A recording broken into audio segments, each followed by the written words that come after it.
Janeiro foi o melhor mês de valorização do real frente ao dólar desde 1994, ano que a moeda entrou em circulação. O Brasil virou Suíça? Ou é oportunidade para dolarizarmos? O real continuará ganhando valor ou teremos novamente uma nova desvalorização? É isso que eu quero abordar nesse vídeo para entendermos todos esses pontos.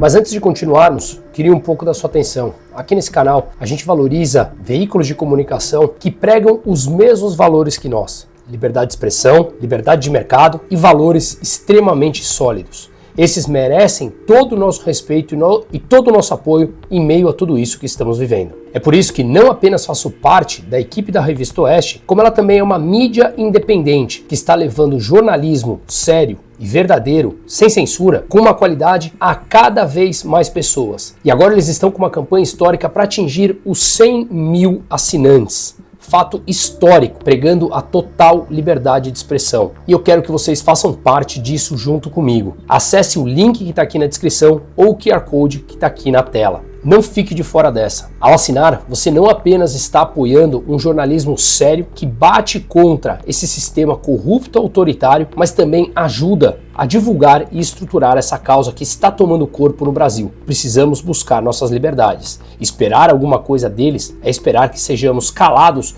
o mais rápido possível. Portanto, faça parte do time Oeste junto comigo. Acesse o link ou o QR Code aqui na tela e apoie a causa de liberdade de expressão, valores sólidos e liberdade de mercado. Voltando ao vídeo. Hoje pela manhã, quarta-feira, passamos discutindo de maneira extremamente construtiva no grupo de WhatsApp com os membros aqui da minha comunidade sobre os motivos pelos quais eu acredito que o real apresentou essa valorização ampla no mês de janeiro. E claro, esses pontos acabaram sendo elencados numa matéria interessante divulgada pela Brazil Journal. Levamos à exaustão essas discussões com dados, fatos e números e trarei aqui alguns pontos. Aproveita inclusive para deixar no descritivo do vídeo o link do meu site, brunomusa.com.br/investimento no singular, para que a gente possa falar a respeito do seu perfil, da sua carteira e de repente pontuarmos se há uma oportunidade ou o que entender em torno disso. Lembre-se, uma moeda perdendo valor, e o real já perdeu mais de 88% do seu poder de compra desde 1º de julho de 1994, primeiro dia de circulação até hoje, já perdeu 88%, repito, do seu poder de compra. Se você não se protege contra isso, não adianta, apenas o valor nominal ele acaba sendo dizimado pela alta dos preços, pela própria perda do poder de compra dessa moeda. Pois bem, o real então se valorizou de uma maneira expressiva, mais de 6% no mês de janeiro, e foram 12 sessões consecutivas de valorização do real frente ao dólar. Mas um ponto aqui é importante, esse movimento de reversão que fez o real começar a trabalhar abaixo de R$6 por dólar, começou no dia 22 de janeiro, como veremos nos próximos gráficos. 22 de janeiro foi logo depois que o Trump assumiu a presidência e começou a divulgar e assinar as suas ordens executivas que já tivemos a oportunidade de analisar num vídeo anterior, ainda nessa semana, inclusive falando sobre o malefício da guerra comercial. Pois bem, para irmos aqui direto aos pontos, elencarei fatos externos e também internos que levaram a essa valorização expressiva no mês de janeiro. O primeiro deles é a própria ata do Copom, ou seja, o Comitê de Política Monetária do Banco Central, que subiu a taxa de juros em 1 ponto percentual e agora a Selic está em 13,25 e já está contratada mais uma alta de 1 ponto percentual na reunião de março, ou seja, subirão a taxa de juros para 14,25 e ao olharmos as probabilidades determinadas pelo próprio mercado, a gente vê que há uma expectativa de seguir um movimento de alta, talvez meio ponto percentual, 0,25, ainda está cedo para dizer, mas que o movimento de alta ultrapassará a Selic em 15 pontos percentuais para conter as expectativas inflacionárias que estão desancoradas, ou seja, a inflação já é uma realidade e já fugiu à meta, inclusive assumida pelo próprio Galípolo, presidente do Banco Central, em uma entrevista nessa semana. Nesse comunicado do Copom, como eu falei, eles foram mais duros, mais firmes, contundentes contra a inflação, falando expressamente que especialmente a inflação de alimentos está muito acima da meta e que isso os preocupa muito e, portanto, o caminho a seguir será mais taxas de juros. Tudo isso, lembrando, graças à irresponsabilidade do governo em gastar mais do que arrecada, que já extrapolamos em vários outros vídeos, explicando o mecanismo econômico, como isso leva à desvalorização da moeda e, portanto, mais inflação, que força o Banco Central a subir a taxa de juros a um nível de restrição de economia, ou seja, um nível restritivo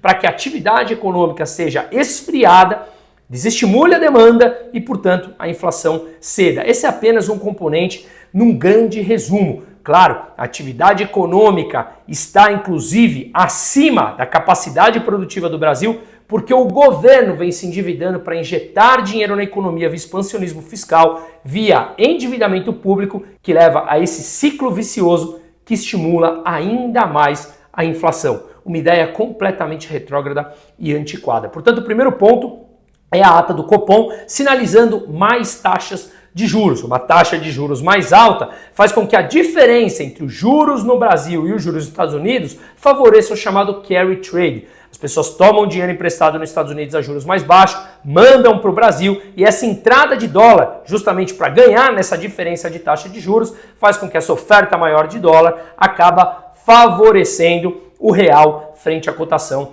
da moeda americana. Mas vamos lembrar que os bancos ainda estão precificando taxa Selic acima de 15% e isso pode continuar favorecendo a entrada de dólar a favor do carry trade. Simplesmente isso, dinheiro especulativo e não dinheiro de longo prazo. O segundo ponto é que tecnicamente o Brasil está muito barato. Separemos aqui o nosso emocional do nosso racional e vamos em números. Quando a gente fica simplesmente olhando o emocional, pelo seu viés ideológico, você esquece de olhar preço e o gringo está preocupado com isso, preços técnicos. Da mesma maneira que ele aperta um botão e manda dinheiro para o Brasil, ele aperta um botão e manda dinheiro embora. Ele quer pegar a diferença dos preços olhando tecnicamente que está barato. Ao olhar algumas ações brasileiras em dólar, voltamos a preços de níveis da crise de 2008, 2009, pandemia, crise de 2016, como veremos abaixo. Um outro ponto, um gestor que quis manter sua anonimidade na entrevista do Brasil Journal, falou que grande parte dos gestores, ou uma boa parte deles, estão montando a operação comprando real e vendendo peso mexicano. Ou seja, você compra real, tem uma demanda maior pela moeda e, portanto, favorece a sua valorização. Isso por conta da guerra comercial de Trump com o próprio México, que seria desfavorável ao peso mexicano, como já abordamos no outro vídeo. Portanto, mais um ponto aqui importante. Vamos lembrar que o fluxo foi positivo em janeiro de gringos. No ano passado, tivemos uma saída de mais de 30 bilhões de dólares da Bolsa Brasileira e apenas no mês de janeiro houve uma entrada já de quase 7 bilhões, 6,8 bilhões para sermos mais específicos. Ao olharmos aqui o EWZ, é o índice da Bolsa Brasileira negociado em dólar lá nos Estados Unidos, ele valorizou 11,5% frente a 2,9% do S&P, o principal índice da Bolsa Americana. Olhando esse recorte, parece extremamente interessante, mas veja, precisamos que o EWZ suba 90% para retomar a níveis de 2020. Vamos lembrar que em 2020 nós tivemos as mínimas históricas quando estourou a Covid e depois em 2016 na grande crise da Dilma. Nesse gráfico a gente consegue ver aqui a primeira seta do lado esquerdo, a gente vê as mínimas ali da época da Dilma, quando o EWZ estava tradeando a 17 pontos mais ou menos. Depois, a segunda flecha do meio são as mínimas na pandemia, onde o EWZ estava por volta de 20 pontos. E nessa mínima agora, pré-janeiro de 2025, o EWZ estava a 22 e agora pouco acima de 25. Portanto, ainda está muito longe das máximas, o que mostra que apesar de 11% de alta em janeiro, continuamos extremamente atrasados e tivemos, lembrando, a pior bolsa do mundo em 2024, por tudo que a gente já vem comentando aqui. O terceiro ponto importante é a popularidade do Lula em queda.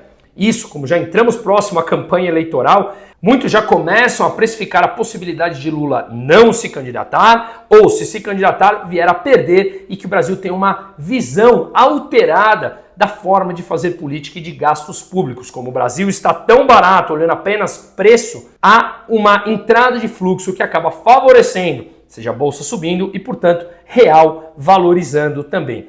Um outro ponto importante, o quarto ponto a ser mencionado, é o recuo de Trump frente à guerra comercial com o México e com o Canadá e a disposição de falar com a China. Não me aprofundarei aqui nesse ponto, porque foi justamente o vídeo no meio dessa semana aqui nesse canal explicando, recomendo que vocês voltem lá. Pois bem, esse recuo de Trump faz com que não necessariamente as taxas de juros tenham que se manter elevadas nos Estados Unidos por mais tempo, e quando a taxa de juros, ou a expectativa de que a taxa de juros nos Estados Unidos caia, isso também faz com que o dólar tenha uma queda de valor frente às outras moedas. Ao olharmos aqui os títulos públicos americanos com vencimento de 10 anos, eles recuaram desde a metade de janeiro nos últimos dias, justamente com essa percepção de que a guerra comercial não será tão intensa, ou as tarifas não serão tão intensas quanto ele havia prometido na campanha, que é mais uma tática dele de negociação, e, portanto,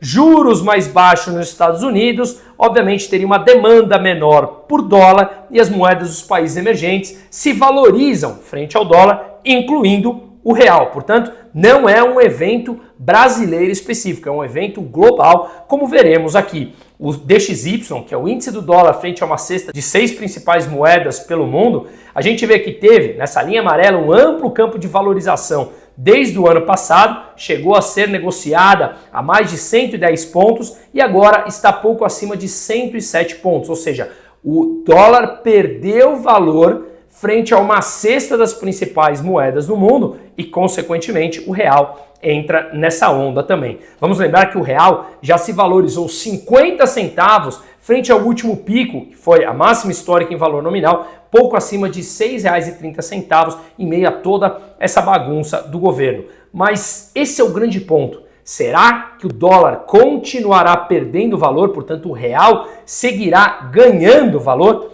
A gente já viu essa valorização aqui do próprio real, como demonstra essa flecha nos últimos dias, e a questão é, até onde isso pode ir? A verdade é que ao entender a cabeça do Lula, que fala que gasto é vida, que numa entrevista falou textualmente que por ele não haverá qualquer ajuste fiscal, ele se gaba de nunca ter lido um livro na vida, me parece muito difícil que alguém aos 80 anos de idade mude de ideia, ainda mais faltando 1 ano e meio para as eleições. Portanto, eu acho que ele vai acelerar, dobrar a aposta dos gastos públicos para tentar recuperar a popularidade e mantê-lo no poder. Veremos. Uma cabeça dificilmente se muda aos 80 anos de idade quando você pensou errado durante toda uma vida. E vamos lembrar que essa valorização pontual, no meu entender, do próprio real, faz com que um amplo conjunto de pessoas do governo ache que tudo está bem, dá uma certa relaxada, acha que tudo entrou numa normalidade e, portanto, eles não precisam fazer nenhum tipo de ajuste, as coisas estão se ajustando. Essa é a mentalidade atrasada e antiquada do próprio PT. Portanto, na minha opinião, a situação voltará a se complicar, que não melhorou. Um dólar, mesmo que estabelecido em 5,70, 5,80, já contrata uma inflação no médio prazo.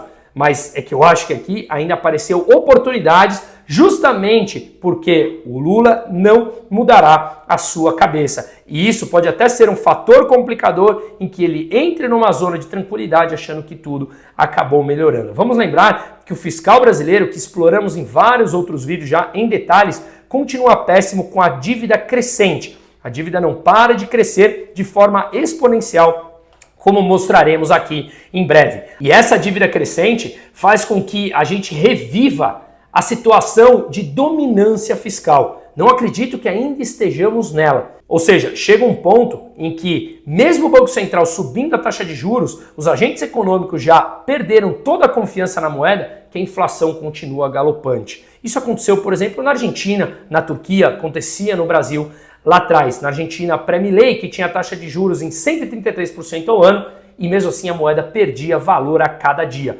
Hoje a taxa de juros está em 29% lá na Argentina e a taxa de juros real, ao descontar a inflação, já é menor do que a taxa de juros real aqui no Brasil. Portanto, o Banco Central, que continua subindo a taxa de juros, favorece o que eu expliquei há pouco do chamado carry trade, e isso pode dar um fôlego temporário para o governo. Mas vamos lembrar que taxas de juros mais altas acabam enfraquecendo a economia e complicando muitas empresas que estão endividadas e alavancadas.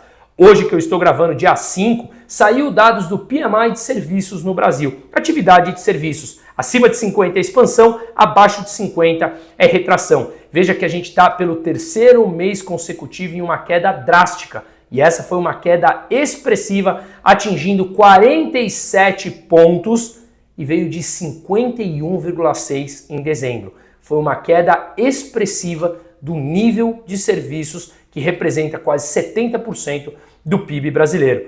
E o que causa mais estranheza é que funcionários do próprio Tesouro, como por exemplo Leal, falando não ficaria surpreso se o Brasil recuperar o grau de investimento até o fim do mandato de Lula. Ora, Daniel Leal, vamos lembrar que a Moody's elevou a nota de crédito do Brasil, conforme vocês conseguem ver aqui, que eu coloquei bem destacada a data, dia 2 de outubro, quando obviamente nos pareceu, e comentamos em todos os canais, aqui em vários outros que eu participo, que isso me parecia um movimento extremamente político. Ao olharmos o que aconteceu com o real frente ao dólar, desde que a Moody's elevou a nota de crédito, a gente vê aqui, no dia que ela elevou a nota de crédito, estava a cotação $1, R$ 5,46. Não parou de subir desde então, por conta do fiscal deteriorado. E um dos pontos da Moody's lá atrás foi que o fiscal brasileiro estava ajustado. Portanto, mais uma vez mostrando que essas casas de análise de crédito não têm nenhum tipo de confiança a mais. Basta lembrar do que elas fizeram lá em 2008, 2009, na crise do subprime americano. Mas outro dado importante que saiu foi justamente sobre a dívida pública federal, que ela cresceu mais de 12% no ano de 2024 e chegou a 7,3 trilhões. Estamos falando da dívida pública federal. Em um ano, saiu de 6 trilhões e meio para 7,3 trilhões. Repito, dívida pública federal. O prazo médio dessa dívida caiu, está por volta de 4 anos o prazo médio da dívida, ou seja, a cada 4 anos vence a dívida na íntegra, claro que de forma escalonada, e, portanto, isso coloca uma pressão imensa no governo que precisa pagar a dívida, só que ele precisa tomar novos empréstimos para pagar essa dívida. E ao tomar novos empréstimos, por conta do alto endividamento, faz com que os agentes econômicos exijam uma taxa de juros maior a um prazo menor, pressionando ainda mais a característica da dívida, como veremos. Mas eu falei que a dívida pública federal atingiu 7,3 trilhões.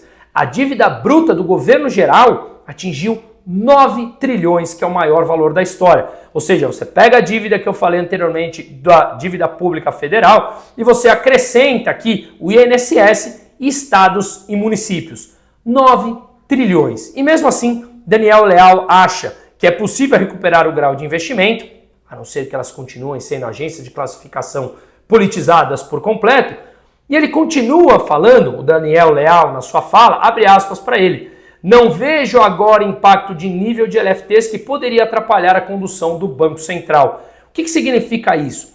O governo tem captado cada vez mais com títulos pós-fixados.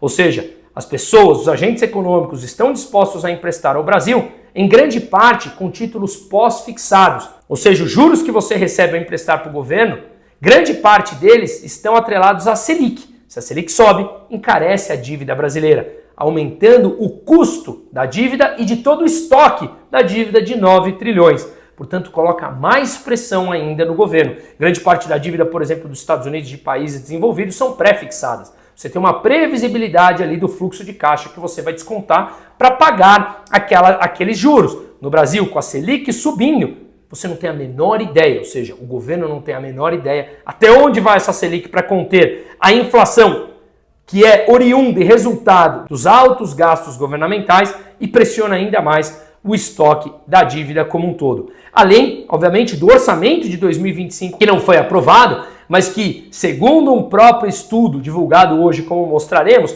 as despesas obrigatórias do governo não param de crescer. Você tem as despesas obrigatórias, que consomem 96% do orçamento brasileiro, e sobra 4% de despesas discricionárias, não obrigatórias, por exemplo, investimentos. Isso dá pouco menos de 200 bilhões, sendo 50 bilhões de emendas parlamentares. Ou seja, você tem menos de 150 bilhões de um orçamento de 2,3, 2,4 trilhões de reais, grande parte sendo consumido por despesas obrigatórias. Essas despesas obrigatórias vêm crescendo ano a ano. Segundo esse próprio estudo de consultoria da Câmara, nesse ano de 2025, esse aumento de gastos será quase de 23 bilhões de reais. O aumento da despesa obrigatória pressionando ainda mais a já escassa despesa discricionária. Segundo esse estudo, se continuar nesse nível, em 2027 não haverá mais despesa discricionária e a máquina pode simplesmente parar. Como é, portanto, que esse crescimento da despesa obrigatória vem acontecendo? Ora, o governo mudou as regras do salário mínimo, do aumento do salário mínimo, que sem aumento de produtividade ele aumenta o salário mínimo acima da inflação. Esse ano teve que mudar a regra, sobe corrigido pela inflação.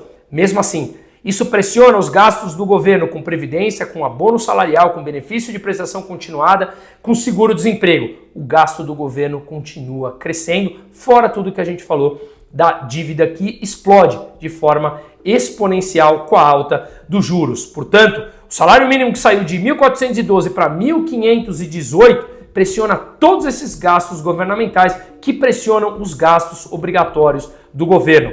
Mais pé de meia e auxílio gás que pressionam em quase 13 bilhões de reais. Vamos lembrar que o governo também tentou achar mecanismos para passar esses gastos fora do orçamento, que faz com que a dívida continue crescendo, os chamados gastos parafiscais, que já tivemos oportunidade de analisar num vídeo especificamente sobre isso, o que leva o déficit, que eles falaram que é de 0,1%, excetuando os gastos com a Amazônia e com o Rio Grande do Sul, a mais de 2% do PIB, como também tivemos a oportunidade de explicar em números num outro vídeo. Assim, a dívida não para de crescer e, portanto, o real deverá voltar a perder valor ou estacionar na casa dos R$6 por aí, que nada mais é do que contratar inflação a médio e longo prazo. E mais, nós vemos nessa semana que o Lula abre a boca e continua falando as suas asneiras econômicas, sociais e soltando o verbo, prejudicando totalmente um bom funcionamento de uma economia. Continuamos cavando. Lula falou que eles levam a inflação muito a sério e acha que ela está razoavelmente controlada.